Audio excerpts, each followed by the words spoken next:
Good morning everyone, কেমন আছো তোমরা সবাই? আশা করছি ভালো আছো, সুস্থ আছো।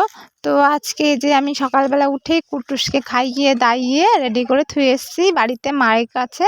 তো এখন আমি যাচ্ছি এক জায়গায়। কোথায় যাচ্ছি তোমরা বলো তো, গেস করো। তো আজকে আমি যাচ্ছি হচ্ছে শান্তিপুর। তো কালকে আমার একটা বিয়ে বাড়ি আছে, তো সেখানে যাওয়ার আছে। তো একটু শান্তিপুরে কিছু কেনাকাটা করার আছে, যেহেতু কালকে বিয়ে।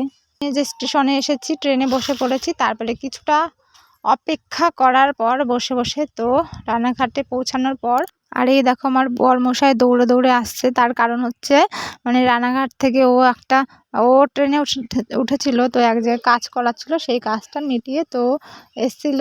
আর অন্য বগিতে উঠেছিল, তো অনেক কষ্ট করে দৌড়ে দৌড়ে আর কি আমি যেই বগিতে উঠেছি সেখানে এসেছিলো। তো তারপরে তো যাই হোক, আজকে অনেকটা মাস পর একটু একসঙ্গে অনেকটা টাইম কাটালাম।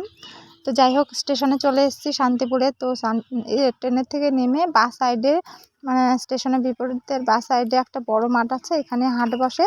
আর দেখো হাটের ভিতরে ঢুকেছি, আর চারিদিকে এত শাড়ি দেখতে পাচ্ছ যে কোনটা থেকে কোনটা নেব বুঝতে পারছিলাম না। তো অনেক বেছে ওরা কিন্তু সেই হিসাবে দামটা বেশি বলে, তো নিজেদের বুঝে শুনে দাম ইয়ে করে আনতে হয়। তো যাই হোক, শাড়ি একটা আমি নিয়ে নিয়েছি, তোমাদের আজকে আর দেখাতে পারলাম না, কারণ বাড়ি যেতে যেতে একটু রাত হয়ে গেছিলো। আর বাবু তো সারাদিন না খেয়েছিল, আমাকে ছাড়া তো খাবে না। তো যাই হোক, শাড়ি নিয়েছি, নিয়ে আমি বাড়িতে গিয়ে তাড়াতাড়ি করে খাইয়ে দাইয়ে বাবুকে ঘুম পড়িয়ে দিয়েছি। তো বিয়ের দিন পরবো, তখন তোমাদের অবশ্যই দেখাবো কি শাড়ি নিয়েছি। তো যাই হোক, বাড়িতে এসে সব ব্যাডিংপত্র গুছিয়ে নিয়েছি। কালকে আর কি ভোরবেলার দিকে একদম বেরিয়ে যেতে হবে।